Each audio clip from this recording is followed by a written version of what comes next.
Assalamualaikum warahmatullahi wabarakatuh. Yang saya hormati Bu Isma selaku guru pembimbing kami dalam bidang studi agama Islam ini, dan yang saya sayangi teman-teman semua.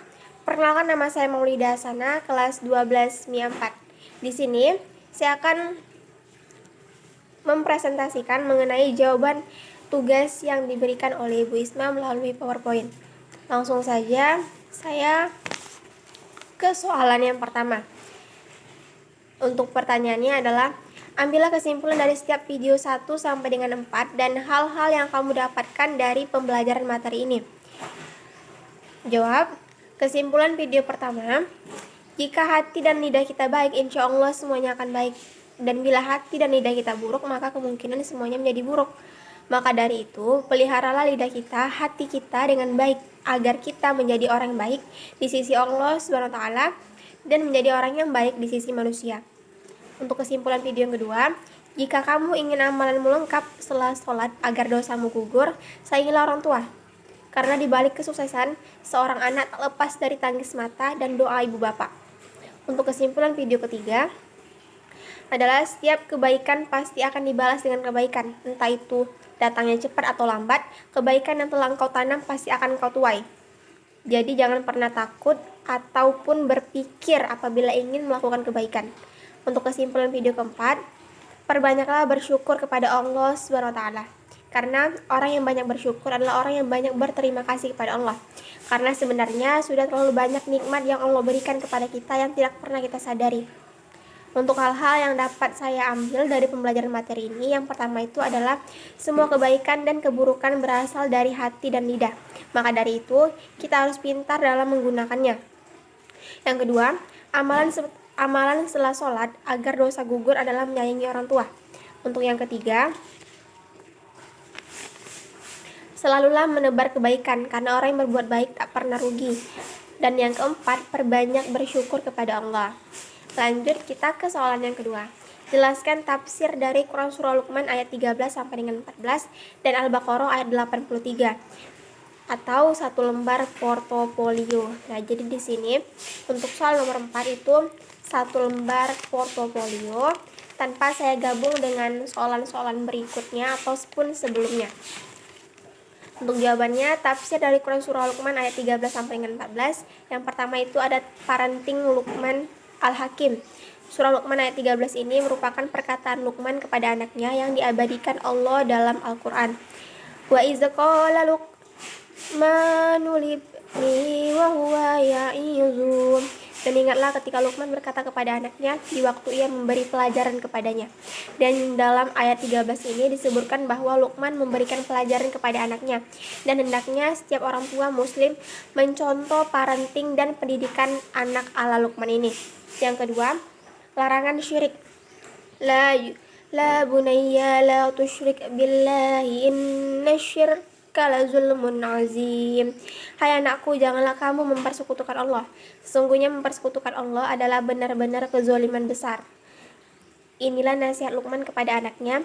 Inilah pelajaran utama yang diberikan Luqman kepada buah hatinya, yakni janganlah mempersekutukan Allah. Untuk yang ketiga ada birrul walidain. Surah Luqman ayat 14 ini merupakan perintah untuk berbakti kepada orang tua atau birrul walidain. Wa wasainal insana biwalidayhi. Dan kami perintahkan kepada manusia atau berbuat baik kepada dua orang ibu bapaknya. Dalam ayat ini Allah memerintahkan manusia untuk berbuat baik kepada kedua orang tuanya, yakni ayah dan ibunya. Allah juga memerintahkan untuk menghormati dan memuliakan keduanya. Yang keempat itu ada terutama ibu. Hamalathu ummu dan ala wahanin wa fisalluhu fi amain. Ibunya telah mengandungnya dalam keadaan lemah yang bertambah-tambah dan menyapihnya dalam 2 tahun. Firman Allah ini secara khusus menunjukkan betapa besar kepayahan seorang ibu tatkala ia mengandung anaknya dan setelah melahirkannya harus menyusuinya lagi. Lalu bagaimana mungkin seorang anak tidak mau berbakti kepada orang tuanya, terlebih ibunya? Yang kelima itu ada bersyukur kepada Allah dan orang tua.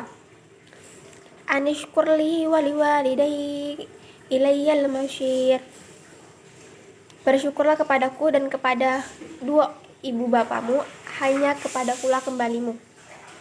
Mengapa lebih dulu harus bersyukur kepada Allah? Karena seluruh nikmat dalam hidup ini adalah pemberian Allah. Termasuk nikmat kasih sayang orang tua. Sesungguhnya yang membuat orang tua mengasihi anaknya adalah Allah. Untuk tafsir dari Quran Surah Al-Baqarah ayat 83, jalan lain, dan ingatlah ketika kami mengambil ikrar dari Bani Israel, maksudnya dalam Taurat, dan kami katakan, atau janganlah kamu menyembah. Ada yang membaca dengan ta, dan ada pula yang membaca ya, yaitu la ya'buduna. Artinya mereka tidak akan menyembah atau kecuali kepada Allah. Kalimat ini merupakan kalimat berita, tapi berarti larangan. Ada pula yang membaca la ta'budu, artinya janganlah kamu sembah, atau jangan, atau dan. Berbuat kebaikanlah, atau kepada kedua orang tua dan sebaik-baiknya, dengan sebaik-baiknya. Maksudnya berbakti selain itu juga, atau kaum kerabat, atau pada al-walidain, atau anak-anak yatim dan orang-orang miskin, serta ucapkanlah kepada manusia kata-kata atau yang baik, misalnya menyuruh pada yang baik dan melarang dari yang mungkar. Berkata jujur mengenai diri Muhammad dan ramah tamah terhadap sesama manusia. Menurut suatu hirat husna dengan ha, baris di depan, dan sin, sukun yang merupakan masdar atau kata benda, dan dipergunakan sebagai sifat dengan maksud untuk menyatakan teramat. Artinya teramat baik, atau dan dirikanlah sholat serta bayarlah zakat. Sesungguhnya kamu telah memberikan ikrar tersebut, atau kemudian kamu tidak memenuhi janji itu.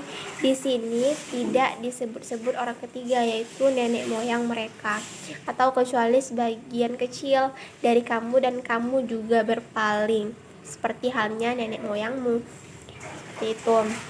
Jadi seperti itulah tafsir dari Quran Surah Al-Baqarah ayat 83. Untuk soalan nomor 3 beserta jawabannya, yaitu adalah hikmah dan manfaat yang terdapat dalam surah Luqman ayat 13 sampai dengan ayat 14 dan Al-Baqarah ayat 83, atau satu lembar portofolio. Ini juga satu lembar portofolio tanpa saya gabung dengan nomor-nomor berikutnya ataupun sebelumnya. Hikmah yang terdapat dalam surah Luqman ayat 13 sama dengan 14, itu yang pertama, ada manusia haruslah senantiasa mentauhidkan Allah SWT dan senantiasa menjauhi perbuatan menyekutukan Allah. Yang kedua, kita sebagai manusia juga harus senantiasa memenuhi hak-hak kedua orang tua kita.